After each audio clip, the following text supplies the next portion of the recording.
Hey guys, it's TheFrXion here, Tank12, however you call me, I don't really care. Welcome back to World of Tanks, Advent Calendar, day 24, and it's the big one. Yes, it's Christmas. Now, I wish you all, it doesn't matter where you're from, if you celebrate Christmas or not, happy holidays, Merry Christmas, enjoy some pleasant time with your family, hopefully. Stay safe. 2021 has been a year. It's been a very tough year for a lot of people, me included as well. So hopefully we can end this year with a good way, and hopefully Wargaming have allowed us some good deal. Maybe something good is in there. So Advent Calendar Day 24, and we have the LT-432, which is a Russian Tier 8 premium medium tank, and it is a banger. This is one of the best. This is the best Tier 8 light tank. Did I say medium tank prior? Excuse me. This is a light tank that plays like a medium tank, but it also is playing like a light tank, but it has all of the nice things that mediums have. How much does it cost you? Well, it's probably not going to be too expensive since it is a light tank. 6,100, and as you can see, it's not discounted, so that means that this tank is not being sold regularly, and it's one of the best light tanks tier for tier. This is actually a tier 9 light tank in tier 8. Like, that's all I have to say. This is such a good light tank that it's really absolutely worth it. LT-432, 6,100 gold, that's quite a good price. But you know what, let's take a look at my LT-432, what good sides it has, what downsides it has, and we can talk a little bit about the vehicle. Now, obviously, I have a viewer who is extremely passionate about this tank, so if you want to get an in-depth view on it, he will probably put a comment in there, I think. So everything here needs to be correct on my part, so I have to look that at least that I don't go into crazy places where I don't speak, where I don't make any sense. Either way, the LT-432, you get 100, no, it's not 100, I already fucked it up. It's an 85mm gun, the D58, which is unique to this tank, and it is quite interesting. Every time I play this tank, I have the feeling that it does handle way too good, that the gun is extremely capable. You have 180 alpha damage, which obviously is to be expected from 85mm gun, and only 176mm of penetration with APCR rounds as standard shells. But it's very nice to have APCR shells as standard shells, because they have very nice shell velocity. Other shells that you have are AP and high explosive. The AP shells actually are the premium ones, and they have more pen. They allow you to get up to 218mm of penetration with this, which is still very lacking. So Wargaming obviously don't want you to be able to penetrate tanks from the front unless you really are able to hit the weak spot. Heavy tanks should not be worried too much when they engage this tank, but other vehicles such as tank destroyers, other light tanks, medium tanks, I think the 176mm of penetration, 218mm of penetration, at least tier 8 and below, a lot of these tanks can be quite easily shot at, and you'll be able to penetrate them quite nicely. The high explosive shells, they don't really have a lot of penetration, so that's why I don't really use them a lot, but I still have a couple of them for those really lightly armored tanks. But they have up to 375 damage, so they can do the most damage with a single hit. Still, the gun is very nice, because that rate of fire that you have is very good. As you can see, 12.31 rounds per minute. That is basically a reload time of 4.8 seconds or 4.9 seconds for every single shot. Your gun traverse is great, 52.33 degrees per second, so your tank is able to turn its turret very quickly. You have 7 degrees of gun depression, which is quite interesting because this is a very low profile tank. It's very small as well. The only thing that it has, it is a bit long. I'm not sure if it's as long as the T-54 prototype, but we can take a look at it real fast. But it's quite long, and that makes it a bit awkward in certain scenarios, but it's not very tall. And it actually, I think, It's lagging a bit because unfortunately I've installed mods, and the mods somehow have made the game more laggy because every single time it's trying to add my crew into the vehicle, and that takes some time. So I'm probably going to uninstall the mods again. Yeah, it's quite long, but it's not very tall. 7 degrees of gun depression for a Soviet tank is, I'd say, very respectable. It used to be a lot worse. 7 degrees is very nice.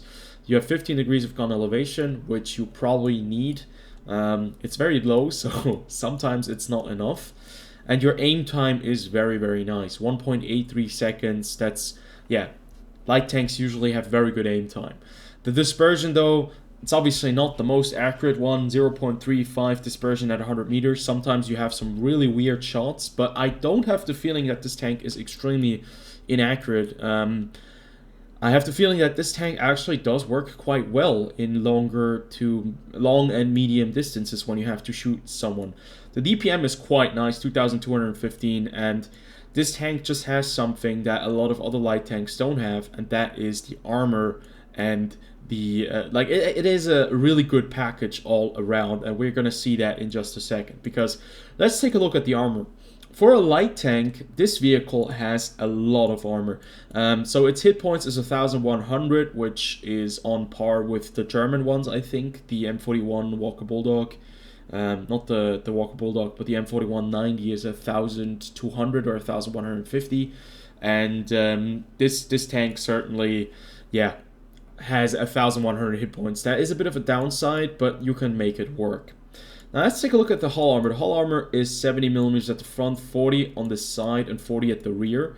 But the 70 millimeters at the front are actually quite interestingly angled. As you can see, the slope is at 64 degrees right there, so it's a 60-degree angle, and that is really trollish, especially if somebody's shooting you from far away. Now that armor, which is 70 millimeters thick, sometimes goes up to over 180 millimeters thickness. And then there is a slope right here again, where there's another slope where the driver's view slots are, and you can see that there is a slight sloping right there, and it makes it so trollish when somebody's shooting you and they actually hit that part right there. They bounce quite often. Now obviously tier 8 heavy tanks and tank destroyers with above 200 millimeters of penetration usually do not have a problem with shooting this tank, but if this vehicle is on the move and you just get this very, like, you get like the angles of the tank, you will bounce shots, and that's what is so funny about the LT-432, because it plays like a medium tank. At least the armor kind of makes it much more competitive as a light tank than some other light tanks, and that's probably also why so many people are really interested in the Soviet light tanks, because they play very similar to medium tanks,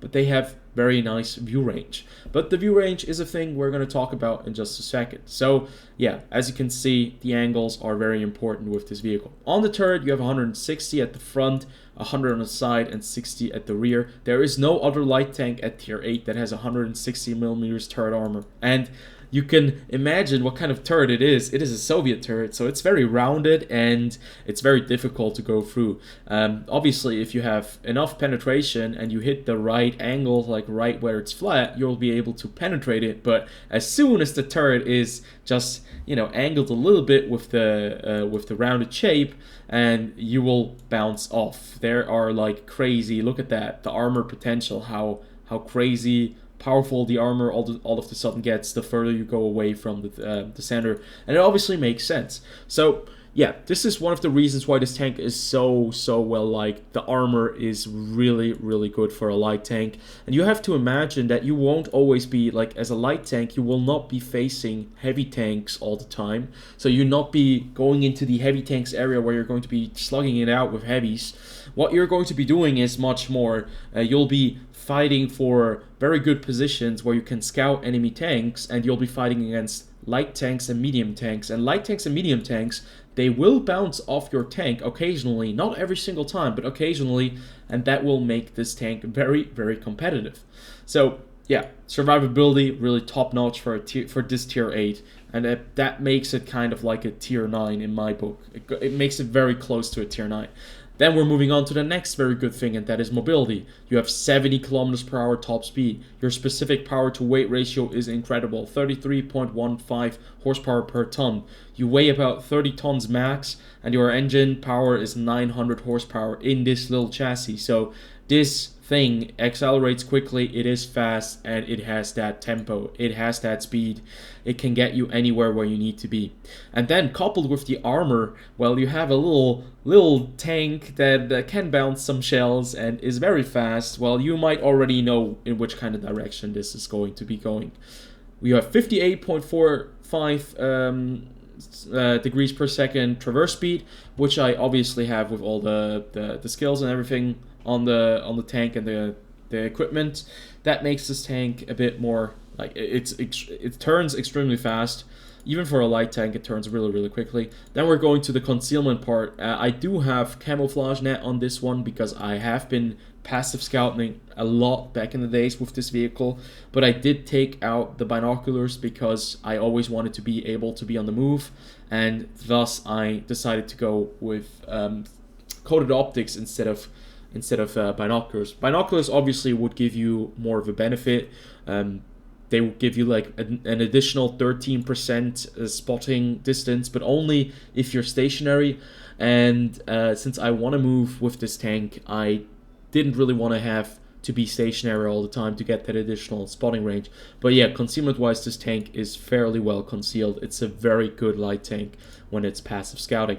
One of the biggest downsides though to this tank is that its base view range is not very good. It only has 380 meters base view range, but as you can see, with everything added on top of it, with a good skilled crew, with equipment, even with vents, you can get this up to 467 meters, and that is very nice. 467 meters, you're going to be able to see a lot. Now you can increase that even more by using extra combat rations, which also gives you better turn time, it gives you better concealment, it gives you better DPM a little bit, right there, 2300 instead of the 2100, and yeah, that makes this tank even more competitive. You almost reach the 500 meters base view range line with all of that included, and then if you get the optical calibration, you go all the way to 500. Now this is without even having touched the field modifications and the right equipment. Now with this tank, since I really like to play it as an aggressive kind of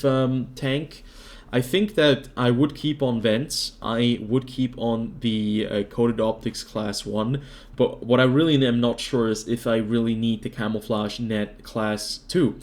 We can pick that. We can take that off the vehicle real fast to see what the base view the base concealment is with all the skills that we have. It should still be quite high, 759. That's more than enough. What you could put on this tank is you could actually put the commander's vision system on it, or you could put on a turbocharger to make it even faster, because there in the field modifications there are some things that you can pick. Everything on this tank is really good, so you don't really need any other equipment. You don't really need equipment on this tank because you have really good rate of fire, you have great aim time, your dispersion is pretty good as well. You could put an improved aiming device on it as well if you want to, but you don't need it. You don't need the improved rotation mechanics. Maybe modified configuration to repair your tank faster, especially the tracks if you have been tracked. The turbocharger would make this tank even faster, but you already have 74 kilometers per hour top speed, 70 kilometers per hour top speed, so you don't really need that. What you could add is you could add commander's vision, which gives you an additional ability to, or an additional edge in trying to spot vehicles that are behind foliage, and that could allow you to spot light tanks better.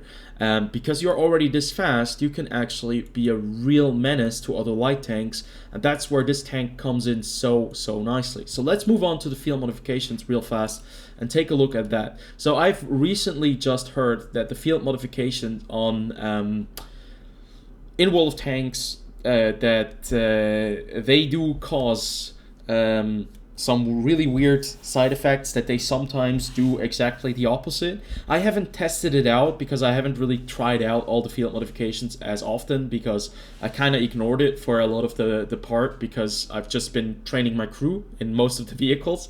But if I would have gone right here, you could increase the speed, get it to 72 kilometers, get an additional 2 kilometers, and only lose about 1 horsepower per ton. Since it's already still at 32, I would definitely go for increased top